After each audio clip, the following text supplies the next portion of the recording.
नमस्कार मित्रांनो, कान्हे Patil farming Marathi channel मध्ये तुमचं मनपूर्वक स्वागत आहे।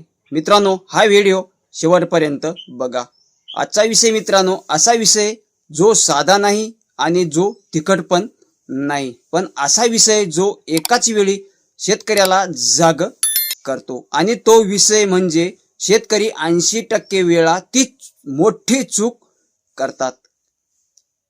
मित्रांनो, आता ही चूक काय आहे? तर मित्रांनो, आपण सगळेच मेहनती आहोत, पण मेहनत आणि मार्गदर्शन हे दोन्ही गोष्टी एकत्र आल्या नाहीत तर शेती कितीही केली तरी नफा मिळणार नाही।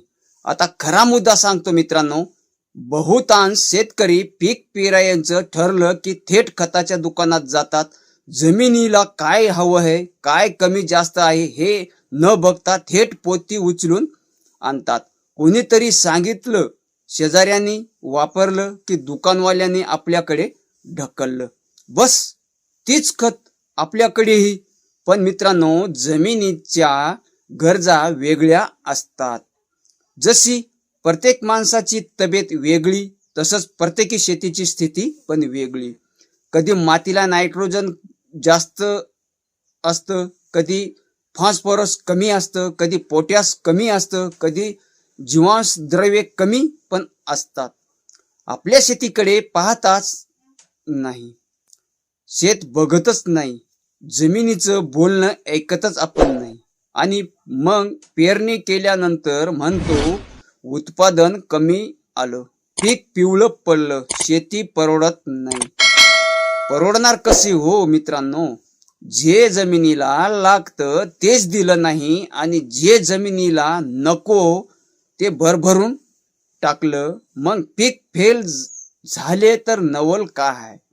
मित्रांनो, शेती फसत नाही, शेतकरी एक मोठी चूक करतो आणि त्या चुकीची किंमत संपूर्ण हंगामाने भरतो। खरी चूक म्हणजे जमिनीचं निरीक्षण न करणं, हो, जमिनीचा रिपोर्ट न पाहणं, हो, पिकाची गरज न समजून थेट खत आणि औषध टाकणं, हीच मोठी चूक। आणि याचा परिणाम काय?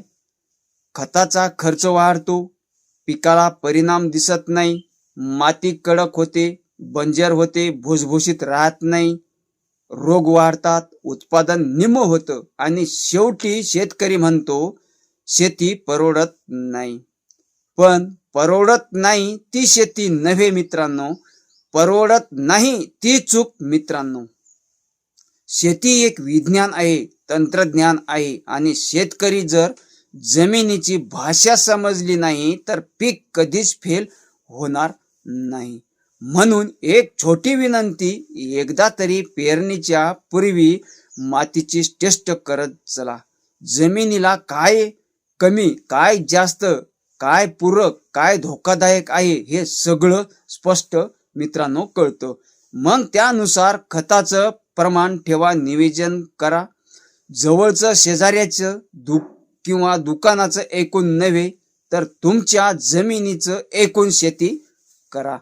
शेती बदलते तेव्हा नशीब बदलतं। जय जवान, जय किसान। मित्रांनो, कसा वाटला हा तुम्हाला आजचा शेतीविषयक? तुम्ही कमेंट मध्ये नक्की सांगा।